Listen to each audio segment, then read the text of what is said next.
Hello, everyone, and welcome to the round 5, the last round recap of Ottawa March Open. So I started the tournament with 3 wins against 3 low-rated players and a loss against Canada's number 1, Sean Rodrigue-Lemieux. And I was going to round 5 facing international master Jason Liang, who's currently rated 2381, but he's definitely so underrated. Like, just to give you a little bit of context, 2 years ago, Jason was rated 2530 FIDE. And he's a very young player. He's not like some old player or someone that is declining. He's definitely working hard on chess, playing tournaments actively. He's just going through a rough patch right now, but he has like 2 grandmaster norms. He just needs 1 Swiss norm to become a grandmaster because he already passed 2500 as well. So definitely a tough game, especially with the black pieces. And I played Jason twice before this game. Both times I managed to draw, and both times I played a pretty good game. Like, I never gave him any chance in those 2 games. So I was facing with black. Last time we played, and I was black, he played the advanced variation, and he played this positional line with knight d2. I checked that he plays some sort of London and Jobava London as well right before the game. Um, but he kind of surprised me in this game. So e4 was played. I played c6, d4, d5, e5, bishop f5. I thought he might try to repeat the same line where I actually managed to equalize and draw last time. But he actually played the short variation.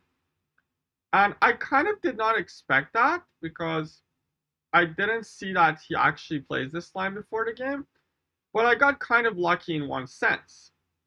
So I played my main move c5, played c3, I played knight c6, and now he castled in this position. And he actually got the same position that I had against Feng Shi Mao in the Heart House tournament that I just played recently.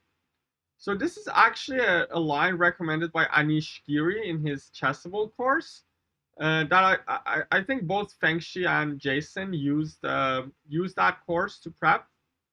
And I remember against Feng Shi, I took on d4, and then I got into some sort of trouble, but I managed to equalize and draw the game. So what happened was, after the game against Feng Shi, 2 rounds later, I was facing Razvan Priyotu, and I actually saw he does play the short variation. So then my question for prepping for that game was, what if Razvan goes short variation and tries the Giri prep? Should I do the same thing, or should I be prepared with something new? And I actually prepared something for Razvan's game. I didn't get to use it there, but actually Razvan just played knight f3. But I had this in my mind, and I was ready to use it in another game. So the new move that I prepped here is this move, bishop back to g6.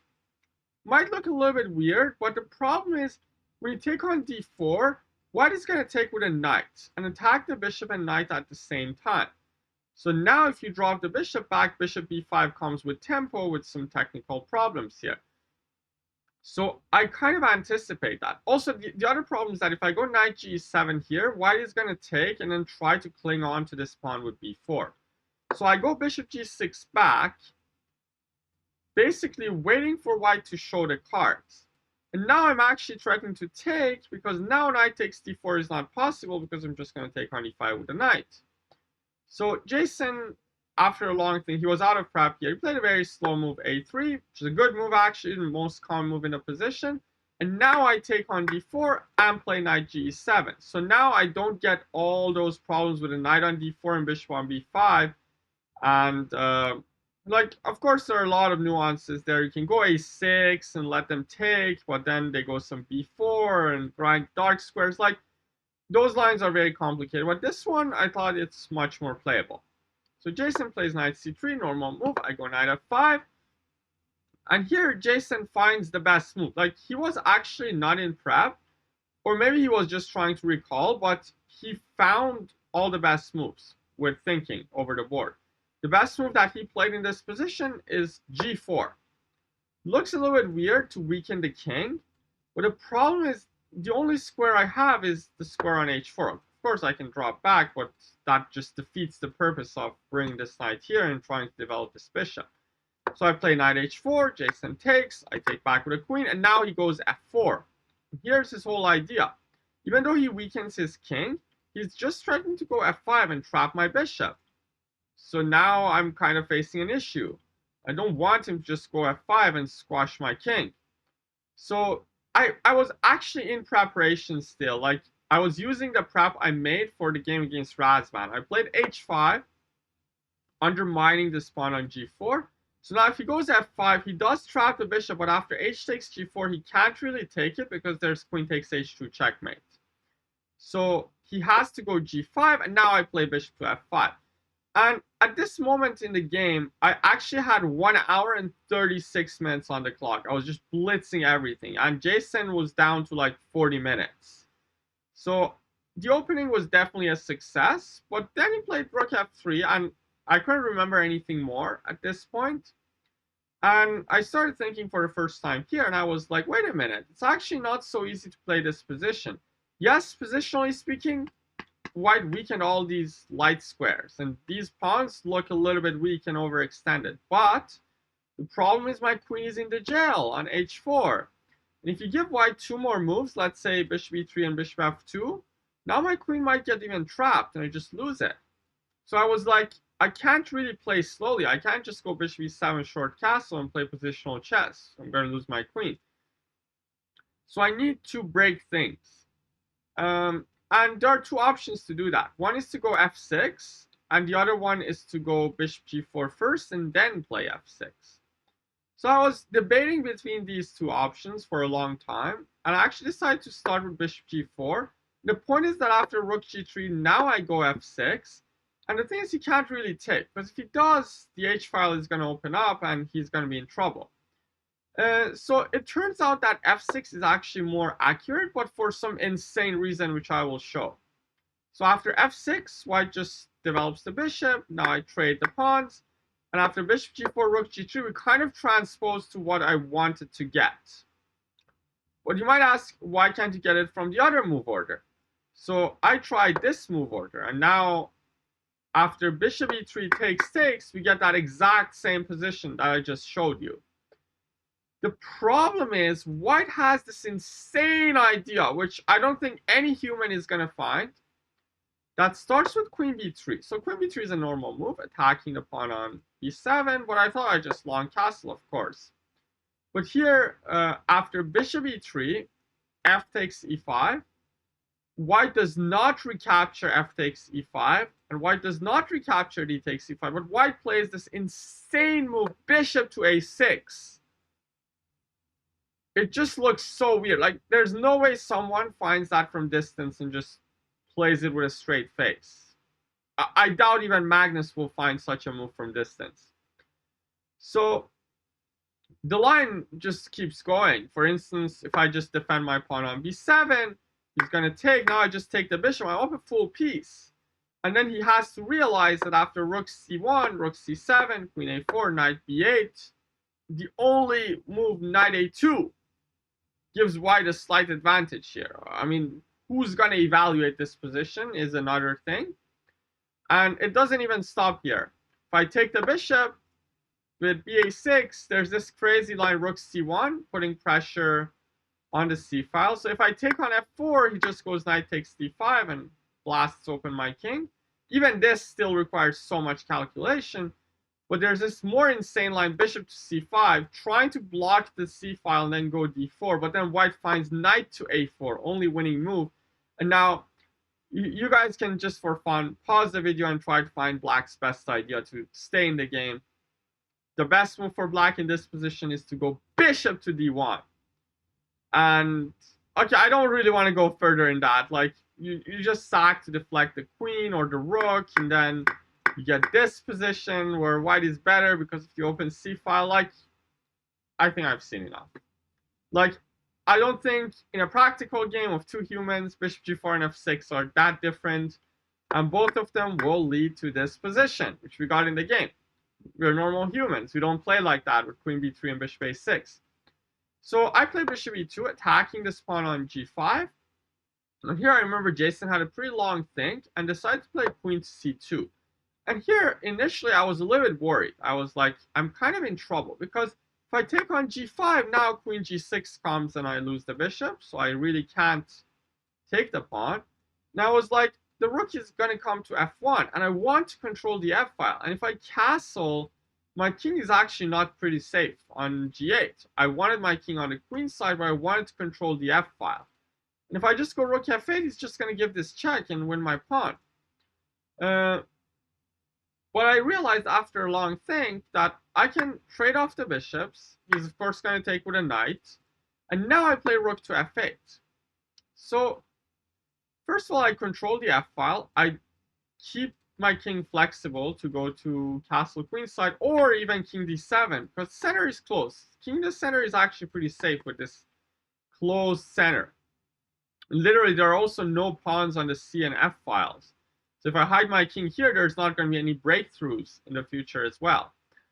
So in this position, Jason played a very normal move, queen to b3. But the question is, what if he goes queen to g6 check? Attacking all these pawns and giving me a check. Thing is, I will just go king d7. And if he takes on g7 with a queen, now I play queen to e4. And all of a sudden, this queen on g7 seems the one in jail. Because first of all, I'm threatening rook f3, just trading off this rook, and this king is going to be super weak. This bishop is going to be loose. So he needs to go something like knight c3 to kick my queen, and now I go queen f5, completely controlling the f file, and now I'm threatening to just trap the queen, rook f7, rook h7. So there's a crazy line here as well, which I doubt any of us saw, but it's just fun to show. So like, let's say white goes h4, consolidates the pawns. I go rook f7, queen h6, and now you guys can pause the video and try to think what's the black's best idea here. Black's best idea is not to go rook h7 because there's rook f1. And if queen d3, just rook d1. And white is kind of trying to just chase the queen around and it's going to be a draw. The way that black can fight for advantage is to sack the knight on e5. And the whole point is that after d5, rook h7, if rook f1 comes, I'm just going to take on e5. Give up the rook on h7, but in return, I will win this bishop with check. And I'm much better. So white's best idea is actually to give up the queen and try to play this position, which is still better for black, but pretty imbalanced. With these two pawns coming down the board, it's unclear. Anyways, in the game, Jason played a normal move, queen to b3. I long castled, and now he plays rook to c1. And here was my only chance to actually really fight for an advantage. So in the game, I was kind of worried of these sorts of rook takes c6 ideas. I was looking at some queen a4, attacking c6, and then maybe some b4, b5 coming as well. I was like, I'm just going to be solid. I'm going to go rook d7 to be able to defend with rook c7. Don't give him any chances. But I had this one chance to go queen e4. And actually, my threats are much more dangerous. I'm threatening to go rook to f3 again. And if he goes knight c3, now I simply go queen d3. Now d4 pawn is hanging. And if he goes rook d1, now with the rook off of the c file and the knight even blocking it, there's no attack here. And after queen to f5, black is actually close to winning with all the pressure down the f file. Now these pieces don't make any sense. So white's best idea is to go queen c2 and just trade the queens. But even in this endgame, even though the advantage is minimal, I feel like black is much more comfortable with all these weaknesses that white has, like with the overextension, and me doubling down the f-file. So definitely it is white who needs to be a little bit more careful to hold this endgame. Anyways, I played rook d7. Now Jason finds the best move, queen to d3, stopping my queen from coming to e4. And now I play a very normal move, rook f5, getting my rook into a great square on f5. And I felt like here that I'm stabilizing, the queen is never going to get trapped, and my king is also pretty safe. So I'm also threatening to take on g5, of course. So that's another problem he needs to face. For instance, if he goes rook f1, I can simply even consider taking and then taking on e3. I'm not sure whether it's good or not, but that was an idea in my mind. So Jason plays g6, saving his pawn on g5. Now I play king b8, getting out of the danger zone. my king. Now he plays king to g2, and here I find a very nice positional idea. So first of all, my queen is kind of trapped still. So I play this move bishop to d8. First of all, giving a square for my queen. So this queen is never going to get trapped anymore. And second, this bishop is going to reroute to b6 and keep putting pressure on this pawn on d4. So if white is not careful again, he might suffer problems with all these weaknesses. And black is rock solid in this position. Like, look at this position, just no weaknesses. Everything is protected. So in this position, Jason decided that he had enough and he just doesn't want to play for the win anymore. And he played rook h3, hitting my queen. And the thing is, if I go queen e7 and try to play for the win, my h5 pawn is super weak. He's going to go knight g3, and then I might be in trouble. So I have to give this check. Goes rook g3 back. I go queen h4, and he also decides to repeat. Because if he doesn't, what else can he do with all these threats coming and his overextension? I mean, he could maybe go rook f1 and try to play for the win at some point, but again, it's a tough decision to give up this pawn.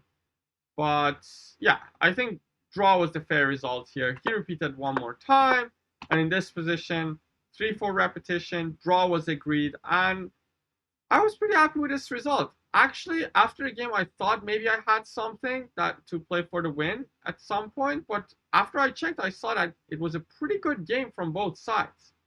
Except those inaccuracies which come with some insane engine lines that I showed. I think overall, positionally speaking, both sides played pretty well, and the game was always in the balance. It was a very interesting game with light squared weaknesses for him, my queen on h4 a little bit in trouble, but I think both of us navigated things pretty well. So draw, I think, was the fair result of this game, and overall, I was pretty happy with this tournament. I gained like 8 points. So after the end of this tournament, I moved to 2284 FIDE rating. So I'm just 16 points away again from the FIDE Master title. So after the end of this tournament, I'm just going to give you a little bit of a brief overview of my next recap. After this tournament, I was 16 points away. I was pretty close. And I wanted to get to 2300, or at least make a push for it before the Canadian Championship, before the Canadian close, which is the most important tournament in Canada. It's the Canadian Championship. So I wanted to make a push for FM and try to be more relaxed during that tournament, not thinking about rating. But there was no high-level tournaments before that. So I decided to play tournaments where I'm top seed. I'm just going to go there, play against low-rated players, and try to farm my way up to 2300.